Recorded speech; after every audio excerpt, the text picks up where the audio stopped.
Right, who wants to go to Australia? Oh, must be a few more than that, surely. Okay, well, even if you don't want to go to Australia, you'll have to sit through this because I'm going to tell you all about Australia. Okay, Australia, some key facts. Obviously, quite a few people here will have been here, so I'll try and keep them as interesting and insightful as possible, because otherwise you'll think I'm just making it up as I go along.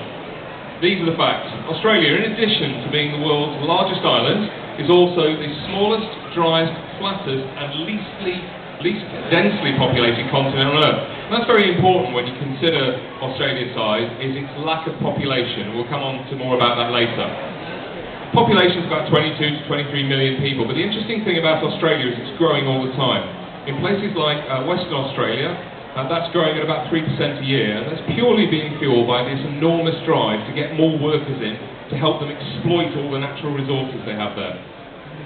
About 60% of the population live in the 5 biggest cities, which is not unusual. It's exactly the same in Canada or New Zealand or even the UK. It's always the big urban populations that take account of most of the population, and that in itself presents problems which I'll explain later.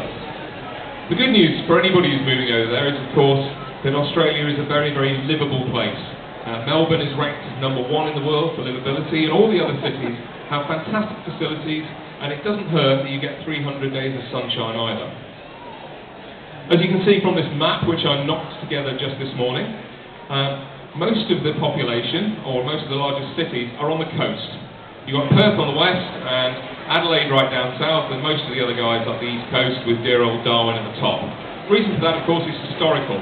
When Captain Cook landed in Australia, he founded a colony, as did virtually everybody else that followed, and all they did was sail around the coast, and wherever they found land and some hospitable territory, that's where the cities sprang up. It's very difficult to get an idea of the scale of Australia from just looking at a map, but I can tell you, from bitter experience, that if you fly from Perth on the west coast to Brisbane on the east coast, it'll take you 5.5 hours. 5.5 hour plane journey, which is torturous at best, but absolutely awful if you are, like I was, stuck at the back of the plane with a whole load of Australian, what they call Larrys, all drinking beer and watching an AFL game. 5.5 hours of that, not great fun. To give you some real idea of the scale, this is just one of the states out of the 6 states and 2 territories that there are in Australia. This is South Australia. Its capital is Adelaide. South Australia is 4 times the size of the United Kingdom. It's twice the size of Spain, and it has a population, wait for it, given that we have 66 million people crammed into our little island, it has 1.4 million people living in South Australia. So what's the reasons people want to migrate? Well, the reasons are all the same, really, which is you want a better quality of life. People want to cuddle koalas. They like the idea of spending time out in the outback. They want to sit on the beach having a barbie. They've watched Neighbours, they've watched Home and Away, you've all picked up the magazines, you've read the books, you watched Ponds in Paradise. It's idyllic. You know, 300 days a year of sunshine, friendly people, beers by the pool, work finishing early. What could be better? Well, of course, that is true to an extent, but there are lots of reasons why you might not want to migrate. This is one of them. He's called a huntsman spider, and before you get particularly worried, don't worry, he's completely harmless. And the reason he's completely harmless is his fangs aren't very large at all, which means if you were unfortunate enough ever to be bitten by him, you wouldn't feel it. What you would feel, of course, is a very large spider. There is an exhibitor here who lives out in Perth, quiet little place in the middle of the city. He was asleep one night when suddenly he started to wake up because he felt this rustling on his head. Now, what's the first thing you do when you feel something itching on your scalp? You put your hand on it, don't you? He was somewhat surprised to find a huntsman spider stuck on the back of it, on top of his head. Now this guy plays rugby, he's 6'2", and evidently he spent the next 3 hours locked in the bathroom while the spider ran round his room, doing whatever it wanted to do. It is of course completely harmless, and it won't bother you, and you won't bother it. It'll just sit on the wall and be a pain. But it does have 10 very venomous, deadly cousins who will cause you some harm. And it's one of the illustrations about Australia is that life is not all green grass. There are certain pitfalls you might want to consider. The good news for anybody who's thinking about migrating to Australia is that migration has always fueled population growth. The birth rate alone could not sustain Australia as a country because all the new projects, all the great things it's doing, which I'll talk about in a minute, are fueled by people coming into the country. Last year, about 197,000 immigrants, a lot of them British, came over there and settled in Australia. And just as with most of the other countries, Australia welcomes certain types of people. It particularly welcomes skilled migrants. That's what it's looking for, people to do the skilled jobs that they need. And it's trying to incentivise that by making its visa program more accentuated towards people who have specific skills. About 5 or 6 years ago, about 18% of all visas granted had a job attached. It's far more important now, it's about 45%. So it's far more important to have a job or a sponsorship before you actually go.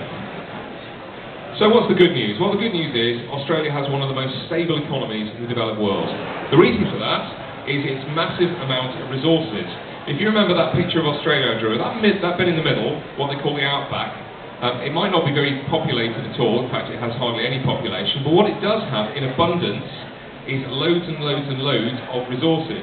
Iron ore, saturated coal, plutonium, oil and gas, liquid natural gas, all sorts of things which it exports, particularly to places like China. So the unemployment in Australia, particularly on the west coast, is much lower.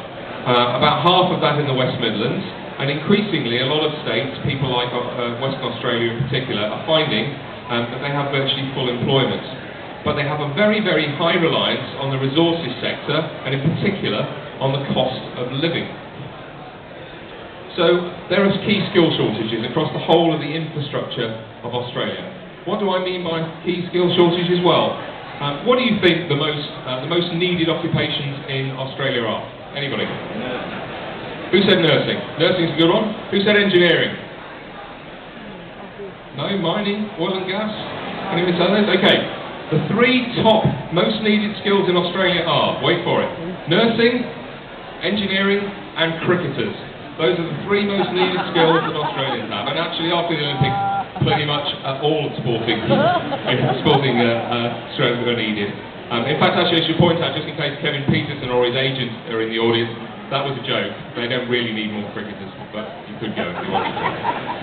Right, so Western Australia in particular is predicted to need about 500,000 workers. And you say to me, as often people often do, well hang on a minute, you said you said there's 500,000 people needed, 500,000 workers needed, but when I looked at it, the Australian government said they didn't need half that many workers over there. The reason for that, of course, is unfortunately that there's a big dichotomy between what the individual states want and what the federal government wants.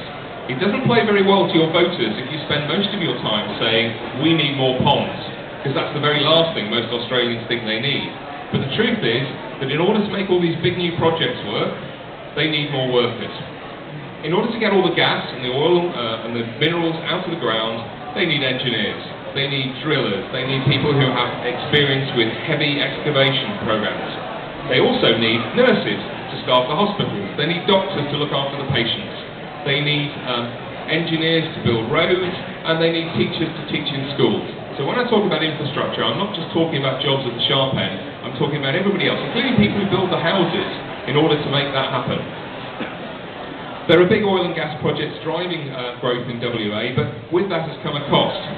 There's a slowdown in mining. The reason the slowdown's happened is unfortunately because of the massive salaries they're being paid. I'll give you a really good example.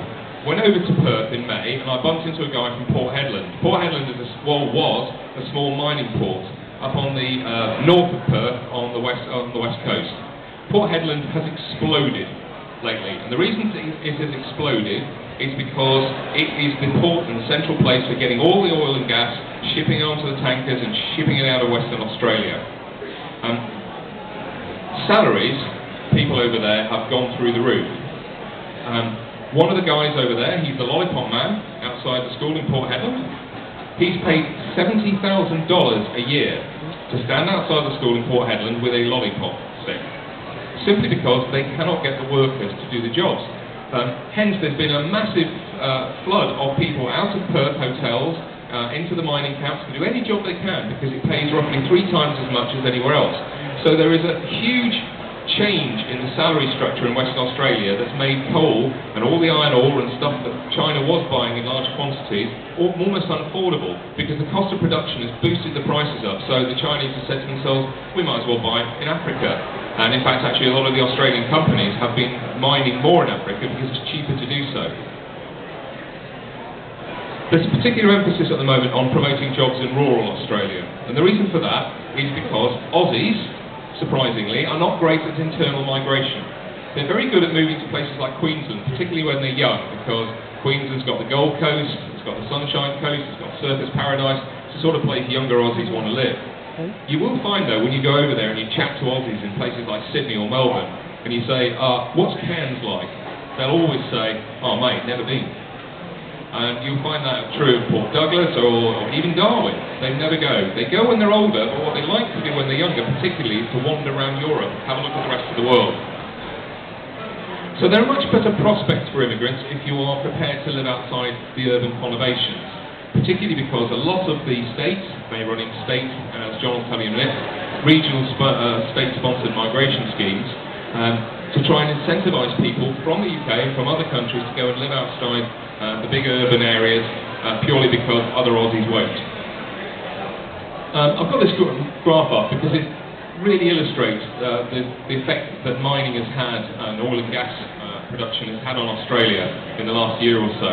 As you can see, there's been 18% growth across the board in people working in the mining areas, and in particular the recruiting that they've been doing. And with that has come all sorts of ancillary benefits. Lots more jobs, electricity, gas and water, communication, any of the logistics.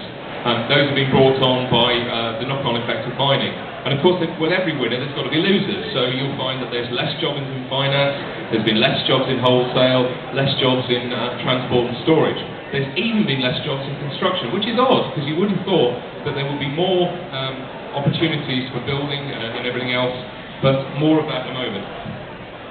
There's a lot of pressure, therefore, on city living. And in particular, if you've ever been to Perth, you know that it's creaking at the seams. It has a third world airport, a third world transport structure, and really you could say that they should have seen this coming. With all these people coming into the state, all these people coming into the city, they found it very, very difficult to make that work. So the growth has put enormous pressure on the state. It's put pressure on public transport, it's put pressure on the roads, it's put pressure on the schools and hospitals, and of course it's put pressure on house prices.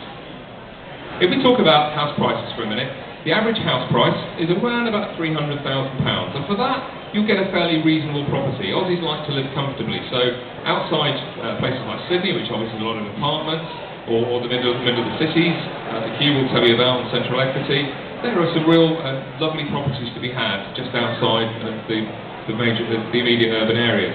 And of course, there's major fluctuations depending on where you live.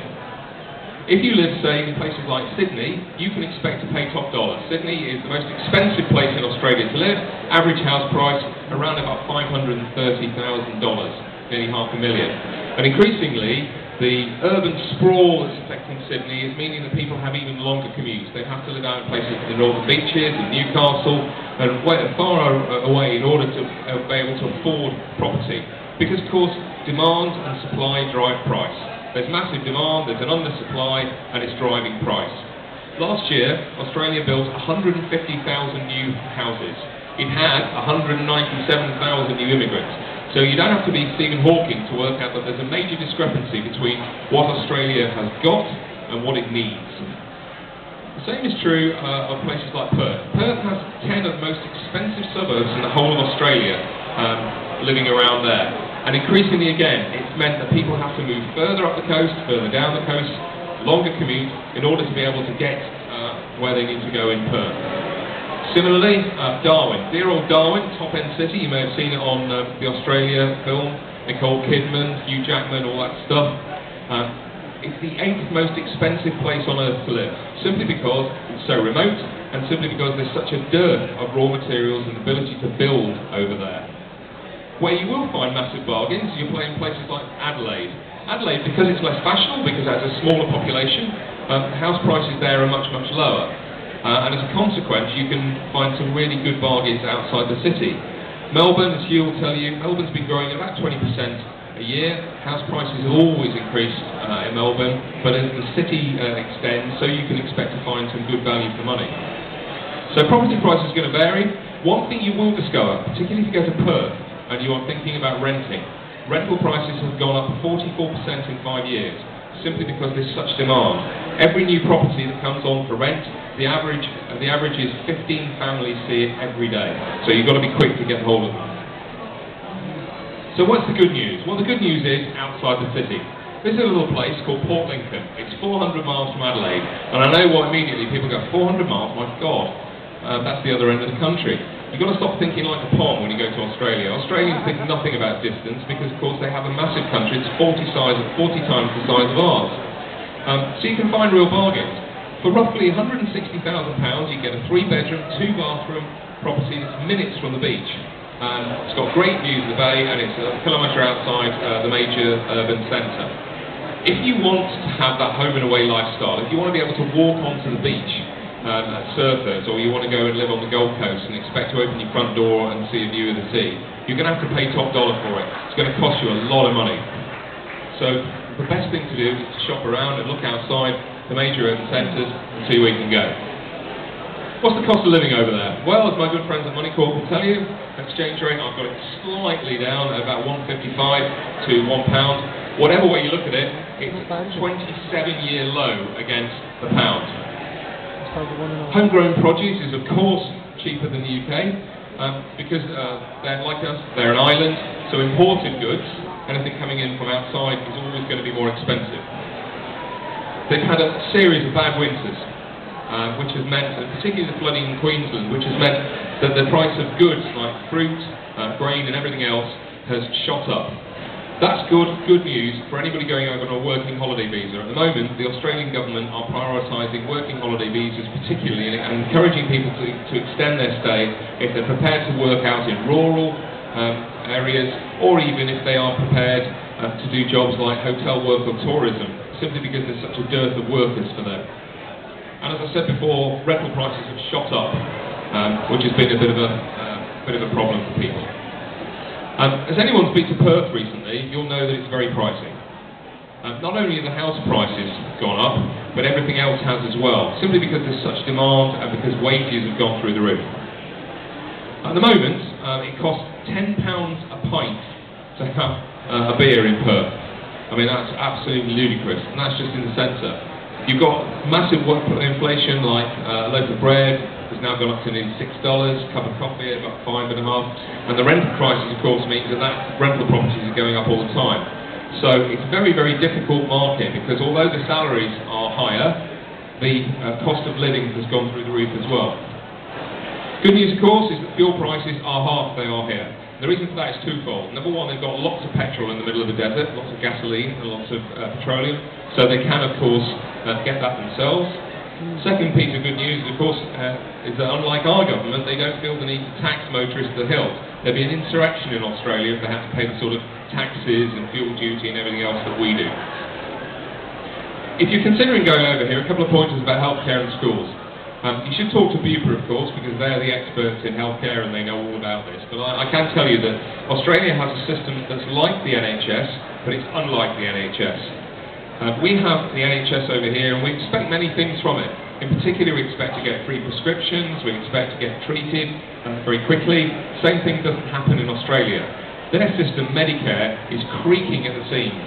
I'm sure your world will tell you that they are recruiting for nurses, for doctors, for anybody with medical skills, because that's what's really needed, particularly in some of the more rural areas. There are long waiting lists in certain areas because there's such an acute shortage of doctors and nurses. The Medicare system over there will cover you for about 75% of your private healthcare bills, but increasingly people are looking at paying for medical insurance precisely because their system is so different from ours. I've tried to outline there one of the differences, which is that unlike here, ambulances will cost. So if you happen to be bitten by one of those nasty spiders, which we saw earlier, while you're busy writhing around in agony at the bottom of the ambulance, they'll be going through your pockets looking for your credit card, just so they can ask you whether or not you can pay for the ambulance. Queensland, paradoxically, takes money for the ambulances through the electricity bill. So there's a real shortage over there, and the best thing is to have a look into the area you're moving and try and research what hospitals and what healthcare is available. Education is also very different. The Australian school system runs, of course, differently to ours because the school year operates in a different fashion. Their summers and their winters kind of cross over with ours. But they also pay for more things than you would expect to do over here. One of the things you will pay for is school books and tuition books, which of course we expect to get for free. So schools work very differently over there. You will also, if you're going over on a 457 visa, which is a temporary skill visa, have to pay for your children's schooling, which will mean paying anywhere between $5,000 and $13,000 very often for a year per child. So more and more people are looking at asking their employer to make some sort of contribution to that. So it's one of the questions you need to ask before considering employment if you have dependents. The other thing to consider is that schools are filling up very quickly, particularly in Western Australia, but the same is true of Sydney, of Melbourne, of most of the cities, simply because there's such demand for places. You always want to try and get your child's place in writing, because one of the recent changes that's happened is that Australian schools have decided that they'll pass more of the responsibility to the headmaster now for deciding when the school year is full. So when a particular year is full, the headmaster will say no more places, and bad luck if you don't have your child's place in writing, because effectively that will mean you won't have a place to send him to school. If you talk to the guys on Down Under Tradies, you have to be in a trade, they will tell you about two things. Firstly, they'll talk about skills assessment. It's important to remember, obviously, that Australia is very different from us. If people are coming into this country, into their country, they will automatically have your skills assessed. Doesn't matter what you do, a trade recognition body or Engineers Australia or somebody like that will have to assess what you do and say you fit into a certain category. So before you go over there, before you fill out your visa application, you'll have to apply to have your skills assessed. It's not an expensive project, but it's one of the things you need to have done. Second thing is that Australia is very unionised, which means that a lot of trades over there will require you to have a licence in order to practice. The reason for doing that is that they want to try and prevent what's happened elsewhere, which is a lot of unlicensed, a lot of unprofessional people coming in, doing jobs to the detriment of local workers. So they have a very stringent policy that you have to have a trade licence in order to live over there. One of the pieces of good news for you, if there is some good news, is of course that you can haggle. Unlike Currys and Dixons over here, you can actually walk into a store, someone like Bunnings or Coles, and you can actually haggle. They'll take about 10 to 15% off the mark price, simply if you have some white goods, because they expect that you're going to demand a discount. So, where do you go to get more information? Before I hand over to John Adams in a minute, and he can tell you all about the visas, well, I'll tell you about a couple of places you might want to consider. It would be remiss of me not to point out, as the publisher of this lovely magazine, our great magazine, which is available from the subscriptions guys over there. What's good about it? Well, it isn't all the florid prose that I and the other journalists write. It's the real life stories. It's the people at the back of the magazine who are contributing stories about where they live. From everywhere from Perth, right the way up to Darwin, right the way down south to Adelaide. People living there who have made the move that you're making now, and will be able to give you much better advice about what life is really like on the ground. We also have lots of websites which are all free. We've got apps and all those things you can download. And the whole purpose of this is to share information between people who are living in Australia, who've made the move, and people who are thinking about it. Because obviously you get lots of conflicting advice. I'm sure you get some conflicting advice here. But the important thing that they will tell you is that if you're persistent, you will be able to get over there. So, before I hand over to John Adams, I'm going to give you some final points. Number one, you understand that planning is key. You are here at an event that is targeted at helping you to move to another country. Please make use of all the exhibitors here who are experts in their own particular field, very friendly, very knowledgeable, and of course, even from a business purpose, want to help you make that move. There is a wealth of experience here because a lot of these people are expats. A lot of people have actually moved from the UK, moved to Australia, moved to New Zealand, moved to Canada, and they want to help you do it. You should also expect the unexpected. Anyone who's been to Australia and travelled widely around there realises that Victoria is very different from Western Australia, that Northern Territories are massively different from Tasmania. There is a different culture, a different approach, different look and feel. Most importantly, it's vastly different from the UK. If you're expecting to move over there, it's just going to be like living in Bristol or living in London or living in Birmingham, you'll be sadly disappointed. Most importantly, perhaps, it's not just about money. I try and stress this to people as much as possible. The whole reason you're moving there is so you can enjoy 300 days of sunshine, so that you can enjoy that outdoors life, so that you can enjoy the barbie, so that you can enjoy the time over there, so that you don't have to outlay huge amounts of cash. It is true that Aussies tend to finish a little bit early, maybe 4 o'clock or so, to knock off so they can have more quality time with the family, spend time at the beach, which is fantastic. John will come on in a second and he will tell you that delays are inevitable. There is such a wealth of demand at the moment, you can see that from all the people here, that actually at this moment in time, the visa process is taking time. But the good news is, I know lots of people who've been to the show, who've talked to me, and are now living in Australia. The whole point about this show is you can make it happen. You can get a new life in Australia, you can make the move. So with that, I wish you a very good day. If we can help you in any way, please come and see myself or any of the team, and I'll hand you over now to John Adams from Immigration to Us. Thank you all.